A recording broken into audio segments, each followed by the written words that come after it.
पुढे पदाधिकारी त्याचे पाय खेचण्यापेक्षा त्याला आपण कशी मदत करू आणि तो कसा पुढे जाऊन आपलं काम करेल हे पहिला बघायला पाहिजे। त्याचबरोबर वाजेमानाने जे सांगितलं ते पण 100% खरं आहे। आपल्या गावाची माहिती आपल्याला पूर्ण पाहिजे। ज्यावेळेला आपले पीआय नवीन तलाठी किंवा नवीन तहसीलदार हे जेव्हा नियुक्त होतात तेव्हा गावाची आपल्या फाईल आपल्या बरोबर पाहिजे।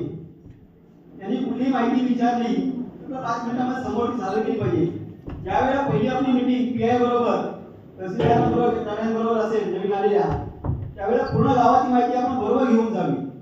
त्यांनी कुठलाही प्रश्न विचारला तर आपण त्यावेळेला सांगितलं पाहिजे, कारण तुमचं फर्स्ट इम्प्रेशन हे लास्ट इम्प्रेशन असतं आणि त्याची आपल्याला पुढे त्यांच्या भविष्यामध्ये आपल्या किंवा त्यांच्या कारकिर्दीमध्ये खूप मदत होते आणि त्यांच्यासमोर आपला चेहरा जो आहे तो पॉझिटिव्ह समोर जातो। पोलीस म्हणून काम करत असताना मला अनुभव जो आला 2 दिवसामध्ये तुम्हाला सांगतो मी, हे जेपीचं इलेक्शन होतं।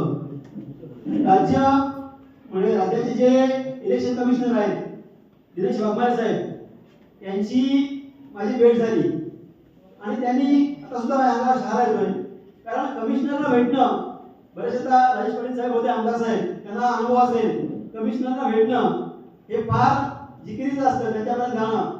परंतु अशा कमिशनरनी मला पोलीस पाटील म्हणून जवळ घेऊन आपुलकीने विचारपूस केली आणि स्वतः तहसीलदार कलेक्टर बरोबर असताना कलेक्टर साहेबांनी सांगितलं मला पोलीस पाटलांकडून सगळी माहिती पाहिजे केंद्राची आणि मतदान केंद्र माझ्याकडे 10 आहे।